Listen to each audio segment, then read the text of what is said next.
Drage dame, tokrat ena zanimiva stvar, ki vas bo verjetno še kako zelo pritegnila. Govorili bomo namreč o oblačilih. Z nami v studiu je danes čudovito dekle, ki je že tako lepo oblečeno, da seveda vas bo vse zamikalo zdaj, joj, kje najde te kose. Silvija Čenac, lepo pozdravljena, antropologinja in modna stilistka. Dober dan. Dejva začeti, Silvija, torej na začetku. Kako ženske, vse imamo toliko oblačil doma, pa nič nimamo za obleči. Kako si torej v enem dnevu, bojda imaš ti recept, da si lahko pospravimo omaro in naredimo iz nje res, nekako izluščimo tiste kose, ki jih bomo res rade nosile. Ja, zdaj, moja specialiteta je v tem, da znam narediti res take velike stvari zelo preproste. In omaro se da pospraviti v enem dnevu oziroma v par urah. Povej recept! Tega se vse ženske tako boje, ampak recimo, ko to delamo skupaj, je to nekaj res čisto preprostega in lahko nekaj zelo, zelo zabavnega. Se pa da to narediti tako res v par korakih. Prvi korak je najprej, da se ženska sploh malo vpraša, kakšen stil ima. Kakšen je njen stil? Ali želi biti bolj elegantna, ali bolj športna. Morda celo ima kako celebrity vzornico. Ker tam se recimo vidijo neke povezave. Ponavadi si ženska za celebrity vzornico vzame eno žensko, ki je zelo podobna. Lahko po postavi, lahko malo po karakterju, po tem imidžu. Tako da to je dobro najprej si definirati, kakšen je naš stil, zato da potem vemo, kakšna bo rdeča nit v naši omari. Stil na prvem mestu. Tako, stil zagotovo na prvem mestu.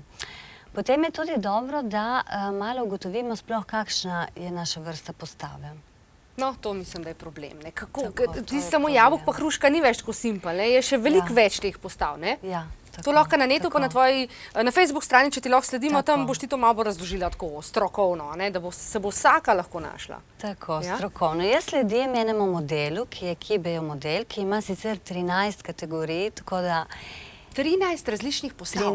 13 različnih postav, ja. 5 je v bistvu temeljnih, potem ostali so nekako izpeljanke iz teh 5 temeljnih. Zdaj recimo sem ravno končala to serijo objav, ker sem vsako to postavo malo razložila. In v bistvu enkrat, ko to mi, ko ugotovimo, kako postavo imamo, potem nekako tudi razumemo, kje so te točke na našem telesu, ki jih moramo malo bolj ovrednotiti.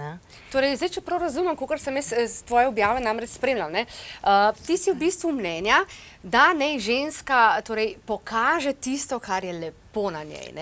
Ni to pomenilo, da skriva tisto, kar ni, ampak poudari tisto, kaj poudarimo, kaj ženske v bistvu bi morale poudariti. Ja, moramo razumeti, kateri so naši aduti. Meni se zdi škoda, da bi se zdaj ženska skrivala, ker moje mnenje je, da res vsaka ženska res nosi tisto lepoto v sebi.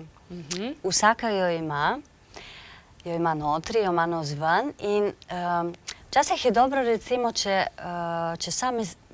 sami na sebi tega ne vidimo, da mogoče vprašamo kako prijateljico, znanke v službi, lahko recimo tudi take modne svetovalke, kot sem jaz, in da se definira, kateri je tisti adut, ker zagotovo vsaka ga ima. Za eno so to recimo vitke noge, lepe noge.